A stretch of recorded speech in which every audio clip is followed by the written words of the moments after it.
지난 16일 북한이 남북 공동연락사무소를 전격 폭파하면서 남북 간의 긴장이 높아지고 있습니다. 북한이 추가적인 행동에 나설 것으로 보여 이를 사전에 탐지할 수 있는 우리 군의 정찰 및 감시 자산에 관심이 높아지고 있는데요. 공군이 운용 중인 E-737 피스아이 항공통제기는 북한의 공중 위협을 사전에 탐지할 수 있는 우리 군 유일의 공중 조기경보 통제기입니다. 공중 조기경보 통제기는 고성능 레이더를 장착해 원거리에서 비행하는 적의 항공기 포착 시 지상기지에 보고하고 전투기를 지휘 통제하는 특별한 항공기입니다. 이 때문에 공중의 전투지휘 사령부라는 별칭을 갖고 있습니다. 우리나라는 2006년 11월 EX 사업을 통해 미국 보잉사의 737 공중 조기경보 통제기를 선정했고 피스아이라는 이름을 붙여 4대를 운용 중에 있습니다. 피스아이 항공통제기는 24시간 하늘을 날며 영공 방위에 여념이 없는데요. 2013년에는 북한의 거듭되는 도발에 카디즈, 즉 우리나라의 방공식별구역이 대폭 확장됐습니다.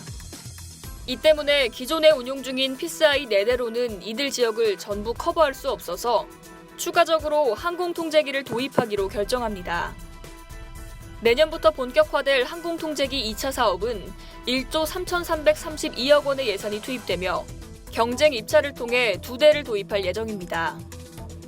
후보 기종으로는 현재 우리 공군이 쓰고 있는 미 보잉사의 737 공중조기경보 통제기와 스웨덴 사부사의 글로벌 아이, 그리고 이스라엘 IAI사가 만든 CAEW가 참여할 것으로 관측되고 있습니다.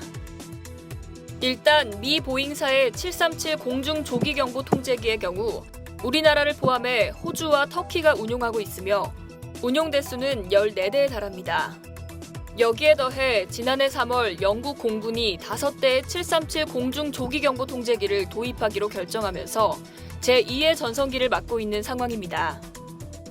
보잉사 관계자는 항공통제기 2차 사업에 제시된 737 공중조기경보 통제기는 기존 피스아이보다 더 향상된 성능을 갖게 될 것이라고 전했습니다. 사부사가 제안 중인 글로벌 아이는 지난 4월 1호기가 아랍에미리트 공군에 납품됐습니다. 아랍에미리트는 2015년 말 총 3대의 글로벌 아이를 계약한 바 있습니다.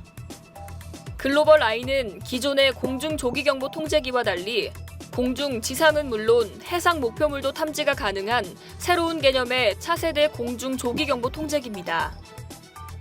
지난해 12월 내한한 미카엘 요한손 사부사 사장은 한국이 글로벌 아이를 구매하면 관련 기술을 적극적으로 이전할 것이라고 밝히며 판매 의지를 강조하기도 했습니다. 반면 이스라엘 IAI사는 아직 이렇다 할 공식 입장을 내놓은 게 없습니다. 세계적인 방위산업체들이 우리나라의 항공통제기 2차 사업에 적극적인 참여 의사를 밝히는 데는 잘 알려지지 않은 비하인드 스토리가 있습니다. 우리나라의 경우 한미연합방위체제를 지향하고 있기 때문에 비슷한 환경에 처한 나라들, 특히 나토 회원국이나 미국의 동맹국들이 우리나라를 참고해 공중조기경보 통제기를 구매할 수 있다고 보기 때문입니다. 방위산업 관계자들에 따르면 이 때문에 세계적으로도 우리 군의 항공통제기 2차 사업에 큰 관심을 갖고 있다고 전하고 있습니다. 이상 KDPS였습니다.